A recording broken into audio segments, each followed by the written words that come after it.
hindi pa po ako nakakatapos ng college. College ko, I was taking BS Biology. So, hoping sana ako maging doktor, but hindi na matutupad yung pangarap na yun. Shift na tayo ng ating journey. Please take note of the keyword, hindi pa. Ayoko muna sanang i-share to, but i-share ko na rin. So, I posted this video about me wanting to finish college, and my initial problem really is schedule. And alam ko sasabihin ng iba, hindi, kung gusto mo talaga, you will find time. Hindi. Hindi ko talaga kaya. Buong taon ko naka-plot na. Sobrang busy talaga natin ngayon. And hindi ako nagko-complain. This is a good problem. I just can't find the time just yet. Pero nandun na siya sa kataas-taasan talaga ng goal ko na hopefully the next 2 to 3 years, makapagsimula na akong mag-aral ulit. But, ito ngayon. So, nag-research ako, ano ba yung mga pwede kong weekend classes. I'm very much aware of ETIAP. Kasi si Papski is graduate siya ng ETIAP. And hindi rin naman niya nagagamit ngayon. But alam mo yun, na meron siyang backup career in case na hindi mag-work yung freelancing niya. Tapos, I found itong kasi naghahanap ako for operations management. What can I take na short classes na magagamit ko pa rin for, and ito yung isa sa mga bagay na kinonsider ko ha. I need something that is internationally recognized. So eto na nga.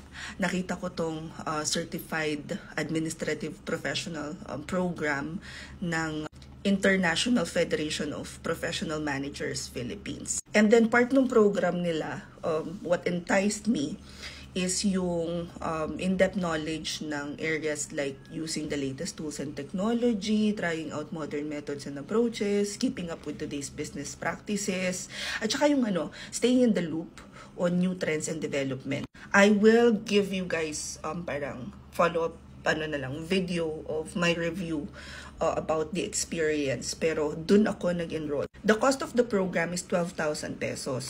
Pagkatapos, after nung 3 classes, so 3 na live classes siya every Saturday, 4 hours, 4 hours yung class. After nun, in 2 weeks time, so natapos na ako dun sa live na class, live online training nila na 3 sessions.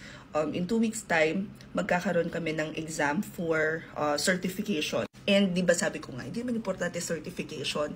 However, this one, importante siya. Etong kay IFPM is globally recognized. Meron siyang, hindi nga siya certification, I would call it licensure exam.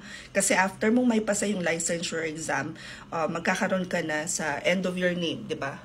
Kumari, Mary Rose Lopez Ganson, CAP. Magkakaroon ka na ng ganon. And just like halimbawa di sa mga architects, mga nurses, yung merong, syempre hindi ko alam yung tawag doon sa pinakang but yung ganong it's globally recognized, meaning kapag kuwari sa LinkedIn ko nakalagay Mary Rose Ganson, CAP, pag nakita yon ng mga clients, possible prospects, they'd be able to double check, eto ba talagang taong ito ay licensed as a certified administrative professional by IFPM. So since may licensure number ka, they can check with IFPM. Now, I'm not quite sure kung kailan yung next na opening nila kasi hindi ko pa nakakausap ulit yung meron kami, waiting na kami for exam. But yung na-attendan ko kasi was nung April 6, 13 at saka 20, parang 2 to 5 p.m. siya. And then ngayon, waiting na lang ako ulit na